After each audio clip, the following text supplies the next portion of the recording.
Hello students, आज हम पढ़ेंगे मूलर लायर इल्यूजन के बारे में। तो मूलर लायर इल्यूजन क्या होता है, उससे पहले हम जानते हैं इल्यूजन क्या होता है। इल्यूजन मतलब होता है भ्रम।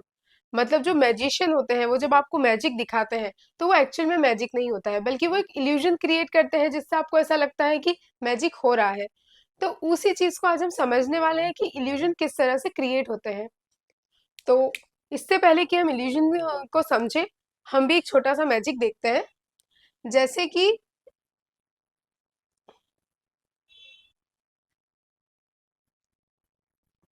ये दो स्ट्रेट लाइंस हैं। अभी अभी क्या आपको इक्वल दिख रही है? और एग्जैक्ट इक्वल है, ये आप देख सकते हैं यहाँ से और यहाँ से एकदम सेम है। अब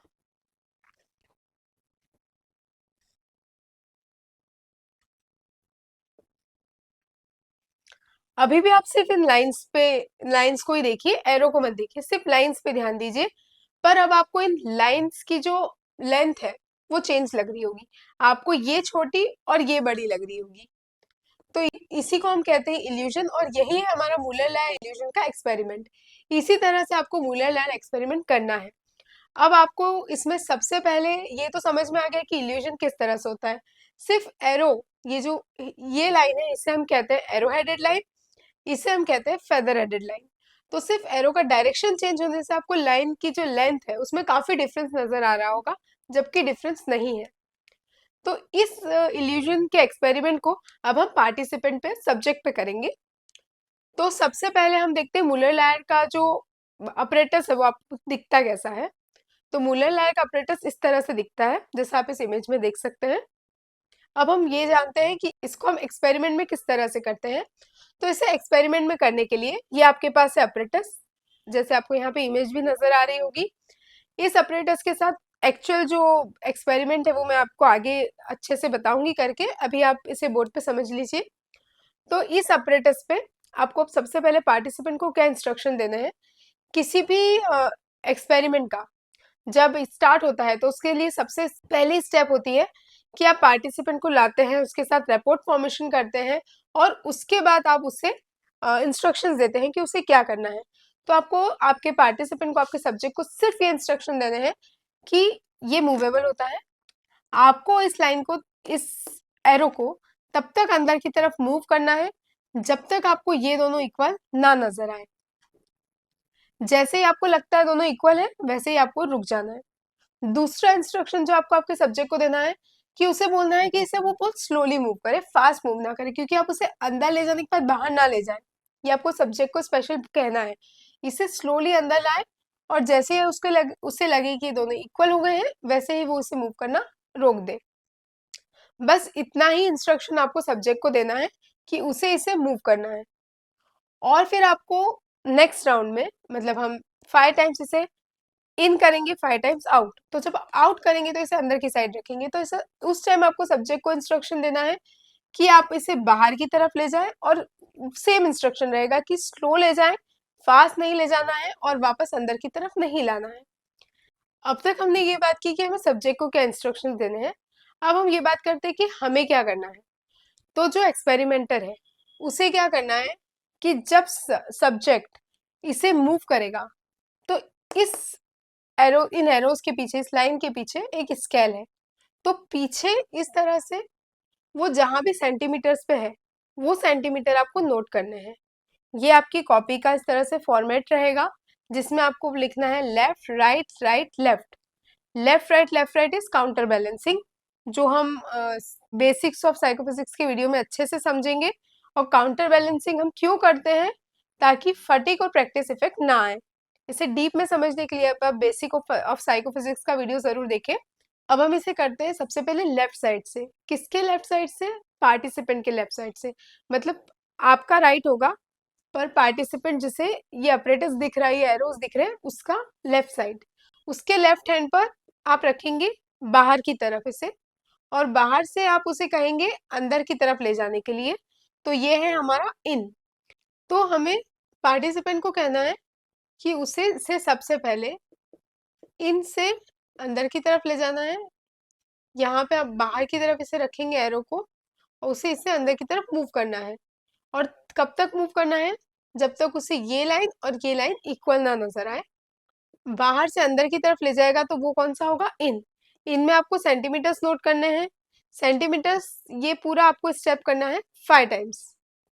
तो जब भी वो इन लाएगा, उसको जैसे ही लगेंगे दोनों इक्वल है, वो रुक जाएगा। इसमें आपको पार्टिसिपेंट को स्पेशली बोलना है कि जब आप बाहर से अंदर की तरफ ले जाते हैं तो बहुत स्लो ले जाए, क्योंकि वो अंदर से बाहर की तरफ नहीं करना है, उसे सिर्फ एक ही डायरेक्शन में मूव करना है, और उसे जैसे ही दोनों लाइंस इक्वल लगे उसे रोकना है। ये 5 राउंड जब हो जाते हैं, हर राउंड में आपको सेंटीमीटर्स नोट करने हैं, और फिर उसके बाद आप इस एरो को रखेंगे यहाँ पर, इसके पास में। और अब उसे आपको क्या इंस्ट्रक्शन देना है, उसे ले जाना है आउटसाइड। ये फेदर अब आपको यहाँ रखना है, इस एरो के जस्ट पास में। और अब आपको पार्टिसिपेंट को कहना है कि इसे आउटसाइड मूव करे। सेम इंस्ट्रक्शन रहेगा, बहुत ही स्लो मूव करना है, और जब उसे लगे कि ये दोनों लाइन्स इक्वल हो चुकी हैं तो वो रुक जाए। ये भी 5 टाइम्स करेंगे। जैसे ही पार्टिसिपेंट इक्वल करेगा, उसके बाद आपको यहाँ से सेंटीमीटर देखना है, उसे नोट करना है, और उसके बाद वापस इसे आउटसाइड करना है। ये सेम राउंड इनसाइड और आउटसाइड के साइड आपको 5 टाइम्स करने हैं। हर राउंड के बाद आपको इस एरो को फिर से, इन वाले राउंड में आपको एरो को फिर से बाहर सेट करना है, फिर वो अंदर करेगा इक्वल, फिर आपको बाहर सेट करना है, फिर वो अंदर इक्वल करेगा। इस तरह से पूरे 5 राउंड्स होंगे। और आउटसाइड में भी सेम चीज होगी, आपको अंदर सेट करना है और वो 5 बार बाहर ले जाएगा। आप ही हर बार अंदर सेट करेंगे और पार्टिसिपेंट हर बार स्लोली बाहर ले जाएगा। तो ये हुए हमारे इन और आउट। अब ये इन और आउट के 5 राउंड्स जब हो जाते हैं, तो अब हम इसकी काउंटर बैलेंसिंग करने के लिए, अब ये अपरेटस जो होता है आपका ऊपर से बाहर निकलता है, तो इसे बाहर निकालें और इसे उल्टा कर दें। मतलब अब आपके एरो आ जाएंगे इस साइड, और आपका मूव करने का ये आ जाएगा इस साइड पर। तो जब ये चेंज हो जाएगा, तो अब आप इसे स्टार्ट करेंगे पार्टिसिपेंट के राइट हैंड साइड से। तो पार्टिसिपेंट के राइट हैंड साइड से आपको इसे मूव करना स्टार्ट करना है। तो आपको यहाँ सेट किया, सबसे पहले वही सेम चीज इन करेंगे 5 टाइम्स। बाहर से पार्टिसिपेंट को बोले धीरे धीरे अंदर लेके जाए, फिर आउट करेंगे 5 टाइम्स, अंदर से पार्टिसिपेंट को बोलेंगे बाहर की तरफ लेके आए। सेम चीज इसके बाद हम फिर से यही चीज राइट साइड से ही करेंगे, लेकिन अब हमारे राइट साइड के 10 राउंड्स हो जाए, सॉरी आउट के 10 राउंड्स हो जाएंगे एक साथ, क्योंकि 5 आउट इधर है, 5 आउट इधर है। उसके बाद 5 इन, और इसके बाद आपको इस अपरेटस को वापस उल्टा करना है, और फिर आपको वापस लेफ्ट के 5 राउंड इधर, 5 राउंड इधर। 5 बार आपको, हर बार आपको सेंटीमीटर्स नोट करने हैं। ये आपको ध्यान से करना है। सेंटीमीटर्स नोट करते टाइम ये प्रिकॉशन रखने हैं कि पार्टिसिपेंट को पता ना चले कि आप सेंटीमीटर्स नोट कर रहे हैं, बहुत ध्यान से ना देखें। उसके मन में क्यूरियोसिटी क्रिएट नहीं होनी चाहिए कि आप क्या कर रहे हैं, और ना ही उसको इस चीज का अंदाजा लगना चाहिए कि आप किस तरह से ये करने की कोशिश कर रहे हैं। क्योंकि अगर उसे पता चला इस तरह का इल्यूजन होता है, तो हो सकता है कि वो परसीव करने में, वो जब आपको बताए परसेप्शन करे उसका, तो वो इस लाइन को, ये क्योंकि उसे पता होगा कि ये लाइन हमें इल्यूजन के कारण बड़ी दिखती है, तो हो सकता है वो इसे जब बड़ी नजर आए उसके बाद ही वो बोले कि इक्वल है। तो इसीलिए आपको इस इल्यूजन के बारे में पार्टिसिपेंट को नहीं पता लगने देना है। आपको ये उसी के साथ करना है जिसे इस इल्यूजन के बारे में ना पता हो। तो इस तरह से हम इस एक्सपेरिमेंट को करते हैं। अब आप इसका छोटा सा डेमो देख लीजिए अपरेटस के साथ। जैसा हमने अब तक वीडियो में देखा कि मूलर लायर का किस तरह से अपरेटस होता है, उसे कैसे किया जाता है, अब मैं आपको उसका डेमो दूंगी। तो ये हमारा एक्चुअल मूलर लायर का अपरेटस है। इसमें ये हमारा एरोज है, एरो हेडेड लाइन, और ये हो रही है हमारी फेदर हेडेड लाइन, जिसके बारे में आपको पार्टिसिपेंट को नहीं डिस्क्राइब करना है, ये सिर्फ आपको पता होगा। पार्टिसिपेंट को सिर्फ आपको इसे मूव करने को बोलना है, इस एरो को। अब इसमें जो हमारा फर्स्ट स्टेप होता है, जो होता है इन से, सॉरी आउट से इन की तरफ। तो ये फर्स्ट स्टेप हमारा पार्टिसिपेंट के लेफ्ट हैंड साइड से होता है। पार्टिसिपेंट का लेफ्ट मतलब आपका राइट। तो आप इसमें से सबसे पहले इसे बाहर रखेंगे। फर्स्ट स्टेप की बात हो रही है लेफ्ट इन, इसमें आपको इसे यहाँ रखना है। पार्टिसिपेंट को बोलना है इसे स्लोली अंदर की तरफ मूव करें, और जब उसे ये लाइन और ये लाइन इक्वल दिखे तो वो स्टॉप हो जाए। फास्ट मूव नहीं करना है, वापस पीछे नहीं लेना है, सिर्फ स्लोली अंदर की तरफ मूव करना है। जब पार्टिसिपेंट आपको बोलता है दोनों लाइन से इक्वल दिख रही है, तो आपको पीछे ये जो स्केल है इसमें से सेंटीमीटर्स नोट करने हैं कि कितने सेंटीमीटर है, और अपनी कॉपी में नोट करें। ध्यान से नोट करें, पार्टिसिपेंट को ज़्यादा क्यूरोसिटी ना हो कि आप क्या नोट कर रहे हैं और क्यों कर रहे हैं। ताकि उसका आपके एक्सपेरिमेंट पे इफेक्ट ना आए। वापस आपको सेकेंड टाइम भी यही करना है, बाहर रखना है, पार्टिसिपेंट फिर अंदर ले जाएगा, फिर इसी को आपको 5 टाइम्स रिपीट करना है अंदर बाहर। 5 टाइम्स के बाद अब आपको इसको रखना है इनसाइड, मतलब आपका जो एरो है इससे काफी पास। और अब आपको पार्टिसिपेंट को इंस्ट्रक्शन देने हैं कि वो इसे बाहर की तरफ मूव करे। और कब तक मूव करे? जब तक उससे ये लाइन और ये लाइन इक्वल ना नजर आए। जब उसे दोनों लाइन इक्वल नजर आएगी तो उसे स्टॉप होना है। और फिर से आपको पीछे से सेंटीमीटर्स नोट करने हैं। ये अंदर से बाहर की तरफ का भी आपको 5 टाइम्स करना है और इसे आउट की सीक्वेंस में लिखना है। अब आपका नेक्स्ट राउंड आता है राइट साइड वाला। तो राइट साइड का राउंड करने से पहले आपको अपरेटस का इसे बाहर निकालना है, इसे उल्टा करना है, टर्न करना है, और इसे फिर से आपको पार्टिसिपेंट के अकॉर्डिंग सेट करना है। पार्टिसिपेंट के लेवल के अकॉर्डिंग इसे सेट करके रखे दोनों ही राउंड्स के लिए। अब आपको इसे पार्टिसिपेंट के राइट हैंड साइड से स्टार्ट करना है, मतलब यहाँ से।